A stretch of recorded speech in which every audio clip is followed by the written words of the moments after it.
Ameen wassalatu wassalamu ala rasulihil kareem. Once upon a time there lived a nation whose immorality, whose zulm, whose moral depravity and degradation had no parallel in the history of mankind. In that nation, a man came, and in the year 609 AD, and from 609 AD to 632 AD, he stayed with them and he worked on them. And there are very few revolutions in the history of mankind which can come close to this change that this one man, Muhammad sallallahu alaihi wasallam, caused in a small span of just 23 years. The question is, what was it that took a nation who was deep down into the abyss of immorality, zulm, moral degradation, to turn around in such a small span of time? When we ask this question, we get a good answer when we look at the individual stories of how this process initially took off.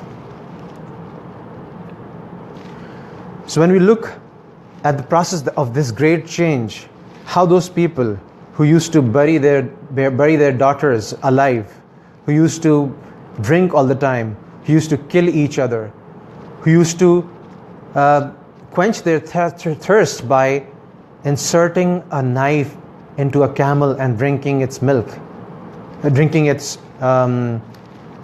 blood. How can such a nation become such a noble nation in such a small span of time?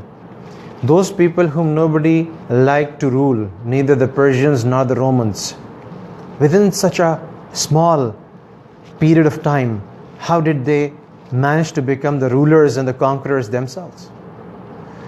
So the insights can only be found if we look at the sacrifices made by Prophet ﷺ and his companions, and we look at the individual stories of how the change came about. So let me give you a few stories of how the personality, the persona of Nabi Karim Sallallahu Alaihi Wasallam made this change possible. And I'm going to pick up those examples where the contrast is the sharpest, before conversion and after conversion. So let me pick up with the story of Khalid bin Walid radiallahu anhu, who became radiallahu ta'ala anhu later on, but earlier on he was a staunch enemy of Nabi Karim Sallallahu Alaihi Wasallam and the Muslims and Islam. So we learned that Khalid bin Walid has been bestowed by Allah subhanahu wa ta'ala with superior military and strategy skills.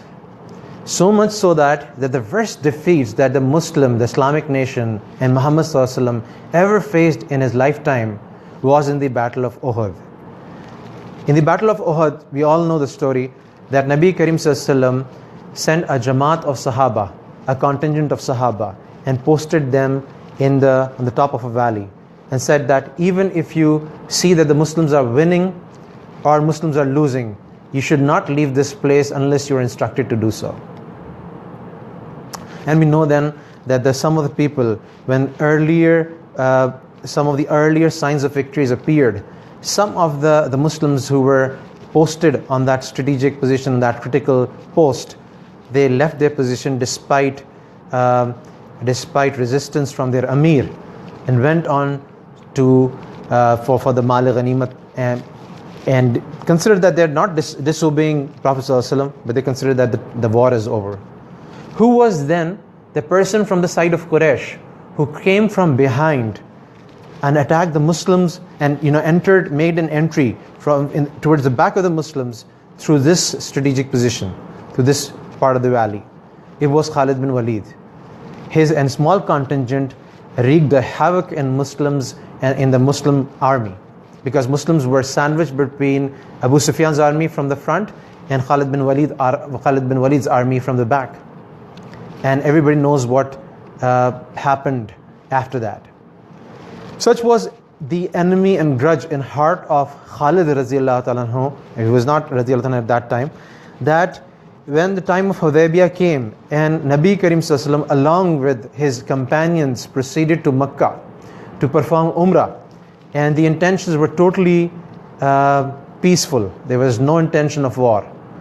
At that time, if you look again into the history, you'd find the contingent that came to harass the Muslims first, and who was surrounding the Muslim and trying to harass them, was again led by this young man from Quraysh, Khalid bin Walid. But after the agreement, the truce of Hudaybiyah in 628 AD, Khalid bin Walid, the Nabi Karim Sallallahu Alaihi Wasallam, when he went back to Medina, he would often ask the brother of Khalid bin Walid, Walid ibn Walid, how is Khalid doing? And he used to say that it's not going to take long for a person like Khalid to embrace Islam. On the side of Khalid, he recounts this story that what happened was that I found myself, to be one of the fiercest opponent of Islam and Muhammad Sallallahu Alaihi Wasallam. But somehow, after all of these things happened, after Uhud, after Ahzab, after Khandaq, after all those small battles and big battles and the truce of Hudaybiyah, I started thinking, this is impossible. I mean, these had been so few people. We the Quraysh could have easily crushed them. But there's something on Muhammad's side. Maybe the truth is on his side. So he started thinking in those terms.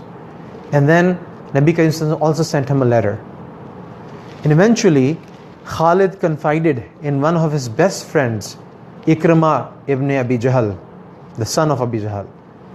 And he told him that I feel drawn towards Muhammad and his message. Ikrimah disclosed it to Abu Sufyan. Abu Sufyan threatened Khalid bin Walid that if you're going to go and accept Islam, then I warn you of dire consequences and this and that.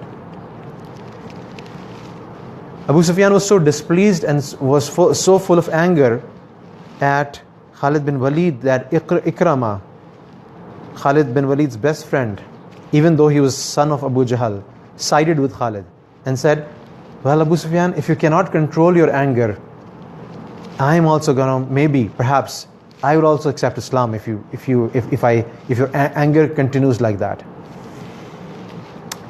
Eventually, Khalid bin Walid takes on a journey towards Medina, and on his way he finds he's accompanied by Amr bin al-Ath and Uthman bin Talha, and all of them reach Nabi Karim Sallallahu Alaihi Wasallam and make bayt on his hands in 629 AD. And since then we know that the same sword that was used against Islam and which had caused such deep scars and damages and injuries to Islam now turned in favor of Islam. It was on the hands of Khalid bin Walid radiallahu ta'ala anhu that the major victories in Syria and other places, the defeating of Byzantine Empire, initial defeating of the Persian Empire were achieved. The rest of his life, the victories of Khalid, there are very few parallels in the history of the kind of strategy, the kind of military tactics that Khalid used to use in favor of Islam. When he was dying on his deathbed, he complained. He was in a very emotional state, and he said that I have gone to so many wars from the side of Islam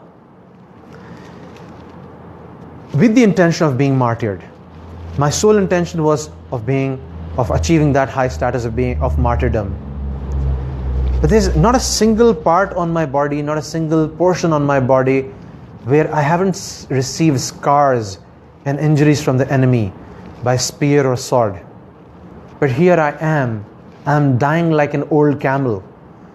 I did not achieve the status of martyr. His wife, a wise wife, turned to him and consoled him. Looking at his emotional state, he said, don't you know that Nabi Karim Sallallahu Alaihi Wasallam give you the title of Saifullah? How can the sword of Allah, Saifullah, how can that be broken? Sword of Allah cannot be broken. See, he got consolation from it. But the point is that the same effort, the same talent, the same prodigy that was being used against Islam turned out to be the best resource of Islam, the biggest strength of Islam in the military battlefield. This is not just one story. Let me tell you other stories as well. There was one kafir who had, again, severe enmity against Islam, and especially the messenger of Islam. His name was Fazala bin Umair. While Nabi Karim Sallallahu Alaihi Wasallam was performing Umrah in Kaaba, he was actually performing Tawaf. At that time, Fazala thought that, why shouldn't I kill my worst enemy and the worst enemy of Quraysh right now? So he started approaching, he started closing in on the Prophet with his hand tied on a sword. And as he approached Prophet Sallallahu Alaihi Wasallam, Nabi Karim Sallallahu Alaihi Wasallam, Rasulullah, Prophet Sallallahu Alaihi Wasallam. So as he is drawn near to him, Nabi Karim Sallallahu Alaihi Wasallam turned to him and he said, Who is this? Is it Fazala? And Fazala was taken aback. He was shocked. He thought that I'll just approach him and I'll kill him. Na'udhu billah. But then this man suddenly turns to him, and with all his wajahat and all the robe on his face, Fazala finds himself in a position where he finds it very difficult to explain. He is caught red-handed. He responds by saying, yeah, I am Fazala. He is stammering while he's talking. And the Prophet ﷺ said, why? What were you up to? And Fazala replies, well, nothing. I was here praying to Allah subhanahu wa ta'ala. And Prophet ﷺ gave him a broad smile, because Prophet ﷺ Allah subhanahu wa ta'ala told him through wahi that what Fazala was up to. Then Prophet ﷺ turns to him and says, again in his prophetic voice, he says, Fazala, turn to Allah, make tawbah to Allah. And Fazala turns to Allah. And then Nabi Karim puts his noble palm on the chest of Fazala and then recites something. And Fazala says that in that brief moment when Prophet's hand was on my chest, the world of my heart, the dunya of my heart changed. And to me, the most beloved of anything in this world, anything in this dunya, was this person, Nabi Karim Sallallahu Alaihi Wasallam, Muhammad Sallallahu Alaihi Wasallam. Nobody was as dear to me. And then he recounts that I had a lover. I used to sit with her, and I used to chat with her, and we used to love each other. So after experiencing this, and after having faith on Nabi Karim Sallallahu Alaihi Wasallam and submitting to Islam, when I was going back to my home, my beloved came and approached me, and she invited me, Fazala, come and let's have a chat. And Fazala responded by saying that after what I've experienced, after what I've been through, and after submitting to Allah and His apostle, there's no chance of doing that. So this was the steep turn, the stark contrast that was found in the life of these people who were earlier on such savage nation, but later on became the companions of Prophet, the leaders of the entire world, the conquerors of the world, and leader of humanity. Yet another example is that of, from the women folk, from the female side. There's an example of this sharp contrast in case of Hind bin Utbah.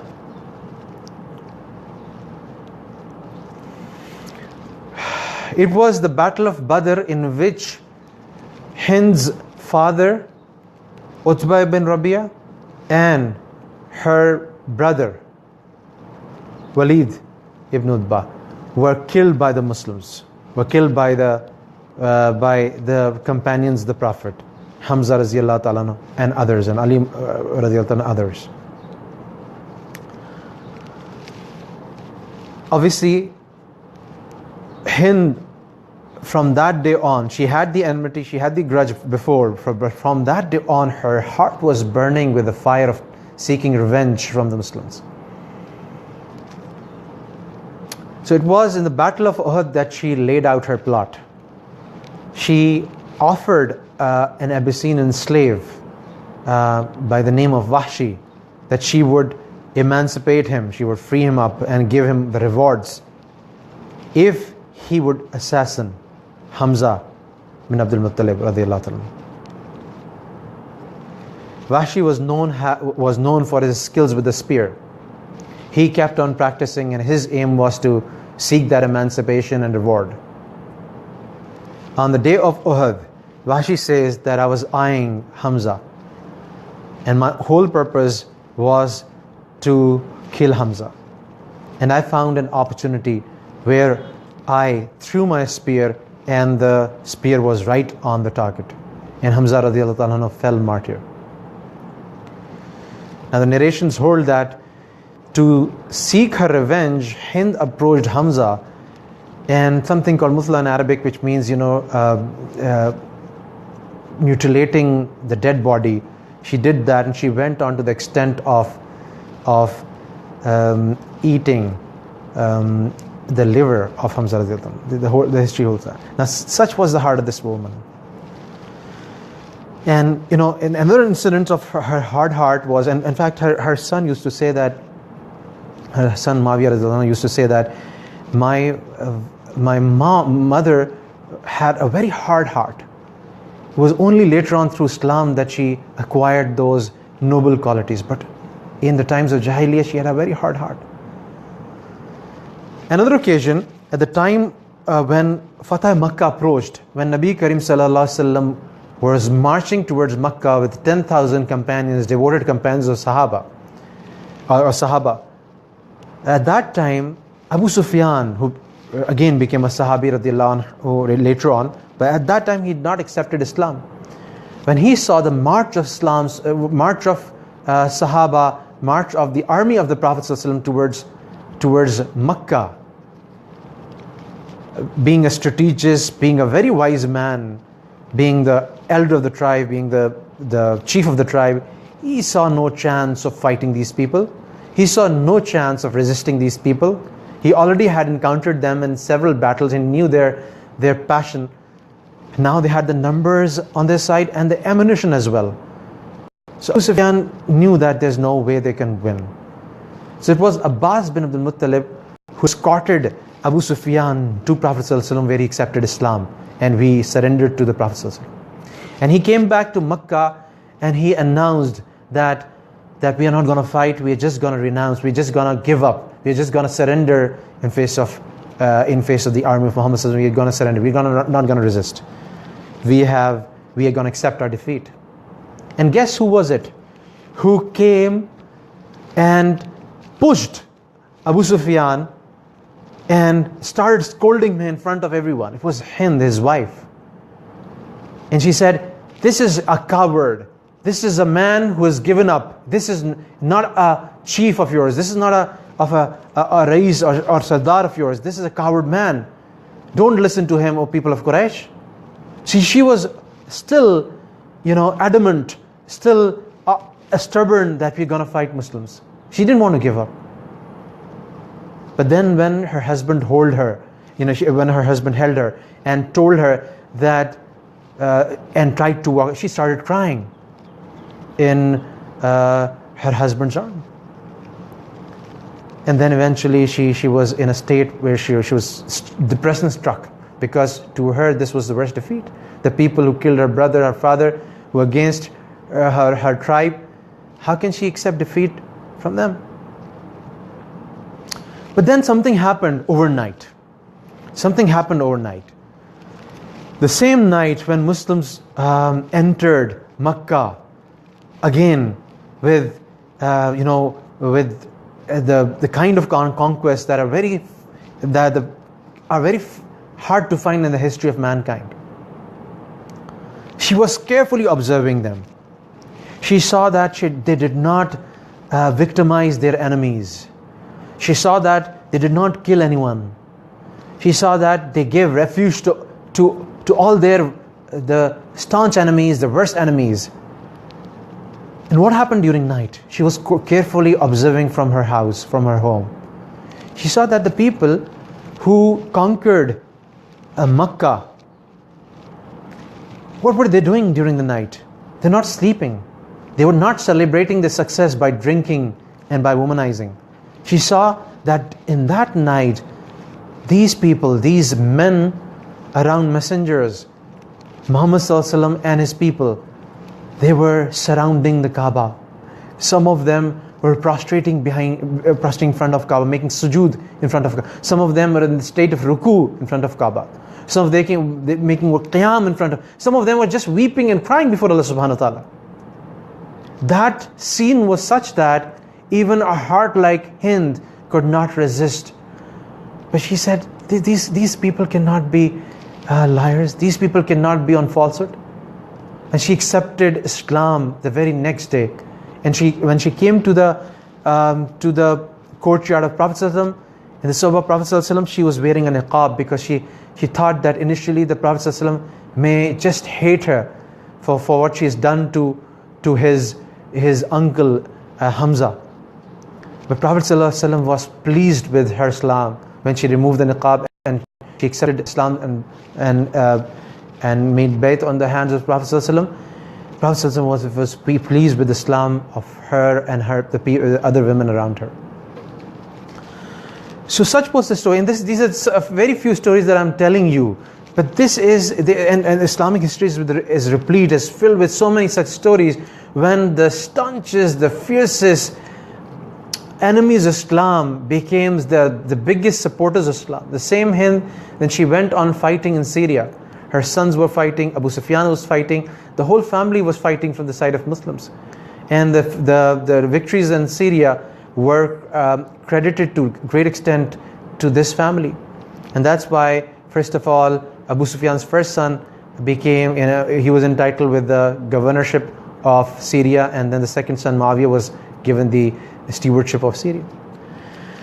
So, again, the question that we asked initially, that what was in it, what was in the personality of the Prophet, his approach, the approach of his companions, that caused such a stark change within a small span of just 23 years, from 609 AD to 632 AD. And we can only learn what happened by looking at these examples, these case studies, and we would know exactly how these hard-hearted people, how these enemies of Islam were turned into the best support, the best friends, and the best best companions of Islam. There's a French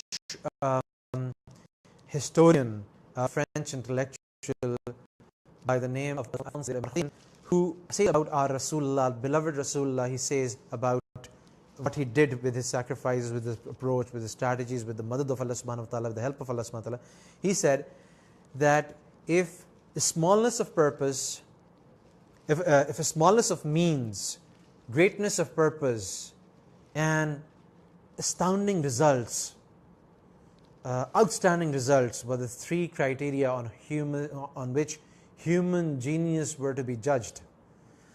There's no man in the history of mankind like Muhammad alayhi salatu wassalam. There's no man as great as Muhammad who achieved such outstanding result with such a small resource base over such a small span of time. And to find out how did this happen, we have to look into the sacrifices that Nabi Karim Sallallahu Alaihi Wasallam and Sahaba Karam made. That's the spirit of sacrifice which defines us, which defines our ummah, which defines our own identity. And if we come back to those sacrifices, that approach of Muhammad Sallallahu Alaihi Wasallam and his companions, inshallah, there's no reason why even today Islam and Muslims would be in the leadership position where they would be spreading justice, adl, ihsan, and would be wiping out all the zulmat and all the inequality and all the violations of the hukuk today. Jazakallah khairan for listening patiently. I'll be with you around 7 o'clock tomorrow. Assalamu alaikum.